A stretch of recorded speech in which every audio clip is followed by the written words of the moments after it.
tackling tough topics to help you think reasonably about life's most important issues. This is Thinker Sensitive.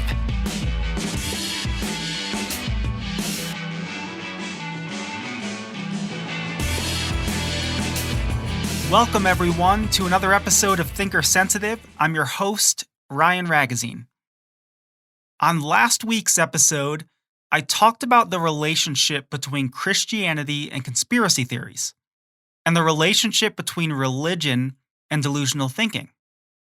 I mentioned that I don't personally believe that there's a necessary connection between faith and delusion. But I did give several reasons why I think Christians are susceptible to conspiratorial belief. So on today's podcast, I want to explain why I don't think that faith and delusion hold a necessary connection, and why I don't think that faith and reason in particular are mutually exclusive, as is often presumed today. Midnight Mass is a 2021 Netflix miniseries that explores the nature of faith, its relationship to reason, the place of religion in society, and the potential for religious belief to lead to delusion and fanaticism. The three main characters in the show represent three different perspectives. The priest represents the person of faith. The male lead, who plays a recovering alcoholic, represents the person of reason. And the female lead in the show represents a mix of both. I read several interviews from the writer and director of the series, Mike Flanagan, who considers the show his greatest achievement and in many ways the culmination of his personal journey and life's work. Flanagan, who is a self-designated atheist, grew up in a religious environment, one that he himself describes as a healthy Catholic upbringing. Flanagan explains that the three main characters in the show reflect three main perspectives that have been at war within him since he was a child. Having wrestled with these all-important questions for so long, and similar to one of the main characters in the show, having recovered somewhat from his own personal battle with alcohol abuse, he felt that he was finally in a place where he could take on some of these deeply pressing issues. The work is obviously very personal for Flanagan. As someone who had a healthy Catholic upbringing, he states very clearly in an interview that the series was never meant to be a criticism of religion, but a criticism of religious fanaticism. He even states that he was worried about how religious people would take the show, displaying a peculiar consideration for the feelings of his audience. In that same interview, he actually states that the most harsh criticisms of the miniseries have come from non-believers and people who are not religious, which I think demonstrates several things about human experience and the human condition. First, anyone can take anything offensively. I know this very well from doing this podcast. Second, we're all different and unique. And so the same object can hit each individual subject in radically different ways. For instance, what some can take as being blasphemous or ridiculing or mocking, others can take as being preachy or judgmental or heavy-handed. But the main reason I wanted to talk about the show Midnight Mass is because I wanted to talk about how it deals with the concepts of faith and reason, and how it depicts the relationship between them. For all of the show's balance, and for all of Flanagan's commendable intentions, in my opinion, the show still falls into common trappings, popular stereotypes, and misconceptions that, if I'm honest with myself, rightly or wrongly, I do find to be personally offensive. even though I don't hold it against Flanagan himself. And even though I do think that he tries very hard and very nobly to find a middle ground in the end. This podcast is called Faith or Reason, and not Faith and Reason for a reason. The popular modern approach is to place a disjunction rather than a conjunction between these two concepts, to create a strict bifurcation between them, as if some massive and unconquerable chasm exists between the two. I personally think this is a very binary and overly simplistic approach, a product of polarized black and white thinking. I suppose in some ways, I wish I could live in such a clear, easy, and simplistic world, but I can't. At the end of the day, I think the phrase faith or reason, which depicts a clear separation between faith and reason, such that we are understood to be dealing with two radically different concepts and alternatives, represents a false dichotomy, which is a logical fallacy. On today's podcast, I will explain why I think this. This dichotomy is not in any way unique to Midnight Mass. It is consistently perpetuated in popular media and art. Music, movies, TV shows, news outlets. Here we are continually confronted with the idea that faith and reason are mutually exclusive and polar opposites, that they are diametrically opposed to one another. Enemies, not friends. In fact, they're incapable of being friends. As the popular argument goes, because religion is based on faith, religion is unreasonable and nonsensical. Therefore, religious people themselves are unreasonable and nonsensical. This reasoning then flows very nicely to the issue of religion and fanaticism. Religious people are more prone to delusion because religious people are faith-oriented, and they are therefore more likely to believe unreasonable and nonsensical things. Christopher Hitchens once famously said, quote, "Faith is the surrender of the mind. It's the surrender of reason.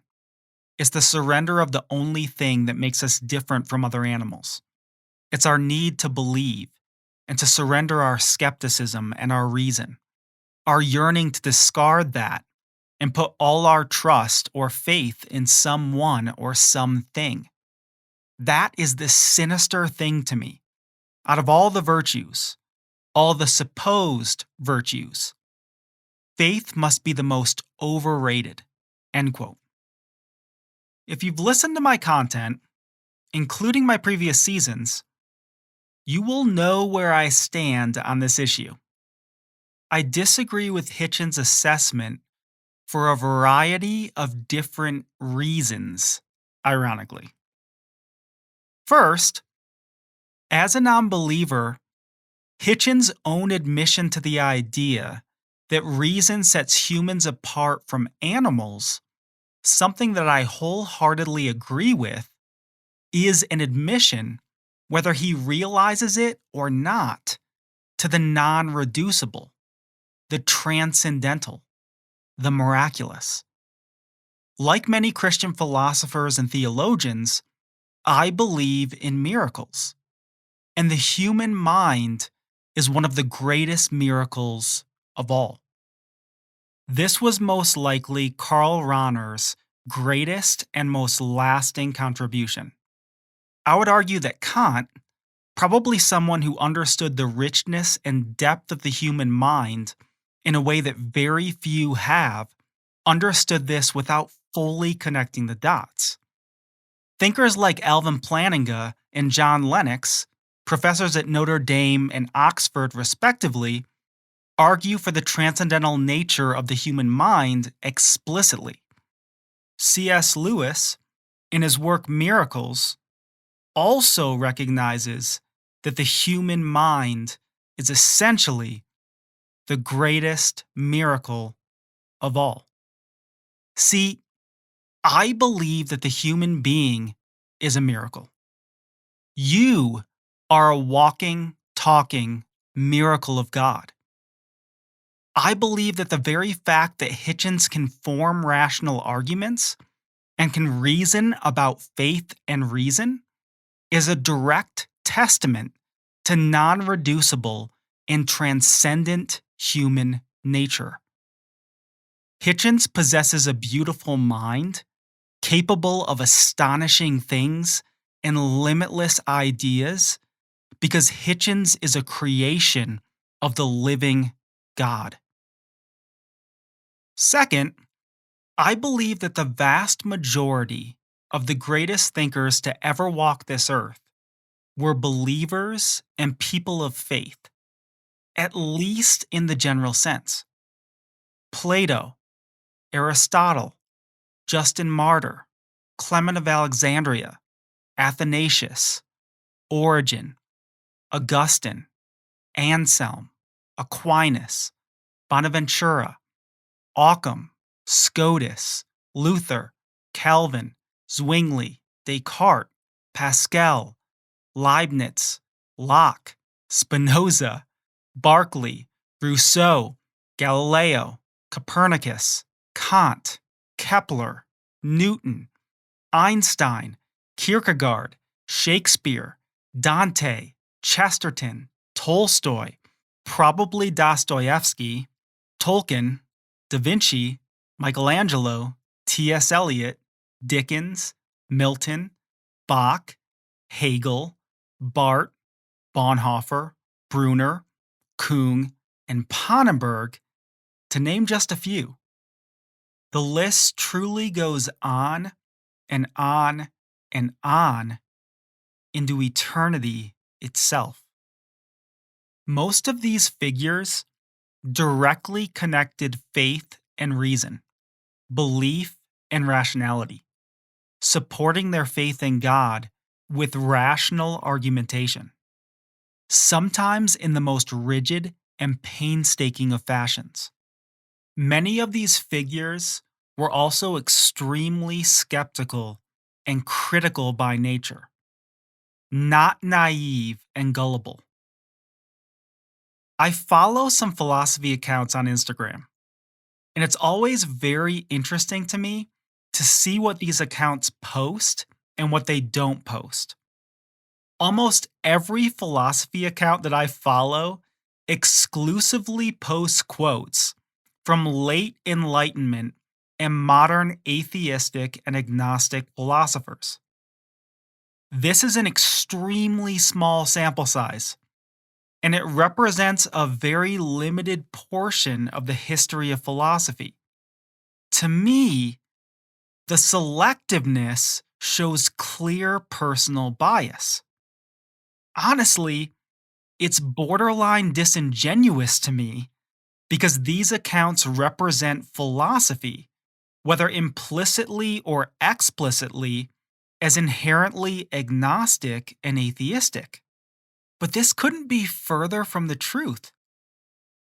Again, the majority of the preeminent thinkers and figures in the history of philosophy believed in some form of God, and many of them were practicing Christians. This view that philosophy is opposed to religious belief and faith in God is a modern falsehood, and it's usually the result of historical ignorance, an ahistorical worldview that deifies self in the present moment. The idea that my current thinking in my current time is better than all other thinking in all other times.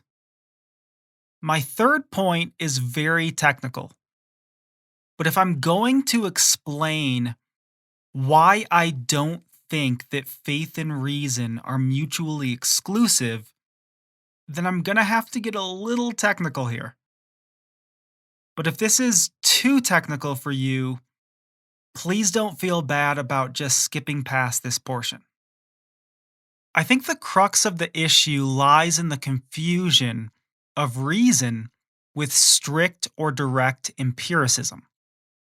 The idea that all knowledge comes from direct experience via the physical senses: sight, taste, touch, hearing, smell. David Hume was one of the founding fathers of this idea.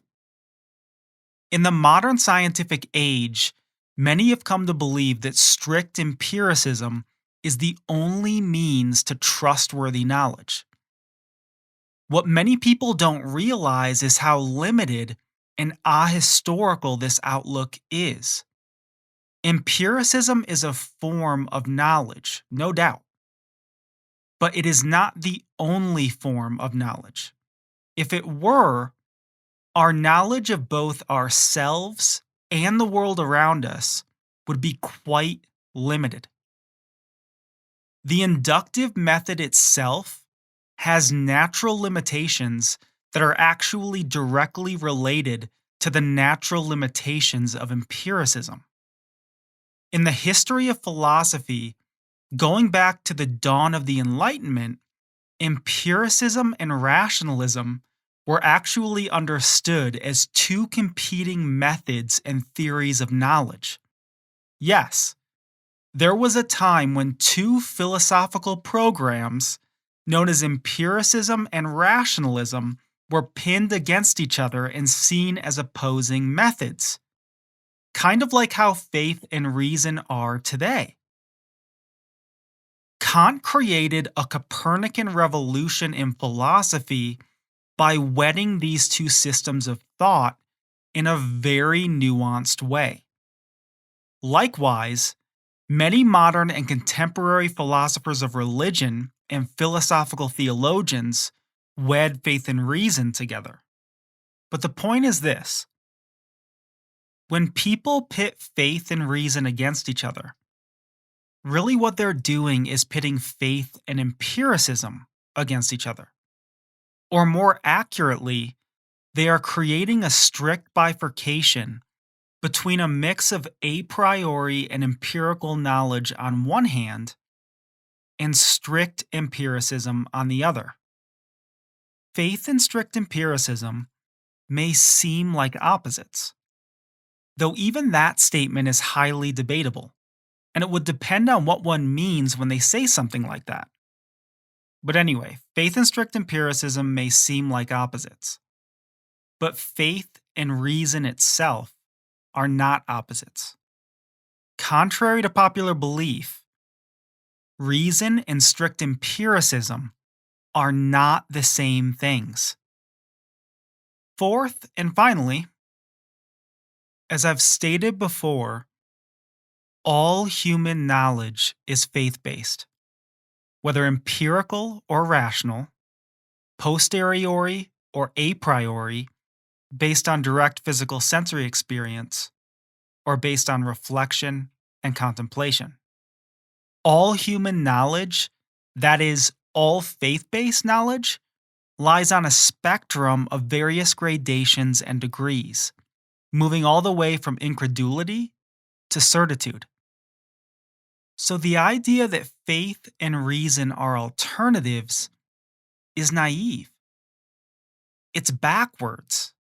It's stuck in the past, stuck in the Enlightenment, and stuck in modernity. Reason itself is faith-based in many different ways and on many different levels. I could say so much more about this, but it really is time to bring this discussion to a conclusion. As I mentioned last week, though I don't believe that faith and reason are mutually exclusive and intrinsically opposed to one another, I do believe that faith can be detached from reason. Faith can either be blind or it can be supported by reason. Blind faith is the culprit here. But blind faith is not unique to religion. It can be found in the general ideological, social, and political spheres as well. To think that only religious people are capable of detaching faith from reason and therefore capable of blind faith is a bit naive and maybe even a bit arrogant. My personal journey, and the father of modern philosophy's personal journey, René Descartes, can be summed up as a long process of moving from blind faith to rational faith. A similar process can be found in many of the monumental scholastic thinkers of the medieval period. Figures like Anselm, for example. The scholastic process was a process of moving from faith to reason, or a system of faith that reasons, a thinking faith. The path that I took and the road that Descartes travailed was a little bit different, as it was an attempt to deconstruct all presuppositions and start with a clean slate. But similarities and common ground remain. The point is that both systems represent the unity of faith and reason, a reconciliation of friends, not of enemies. Thanks so much for listening. We'll see you next week. This episode, and all episodes of Thinker Sensitive, are available at thinkersensitive.com, iTunes, Spotify, and more. If you enjoy our content and wish to donate to help us grow our online community of thinkers, please visit thinkersensitive.com.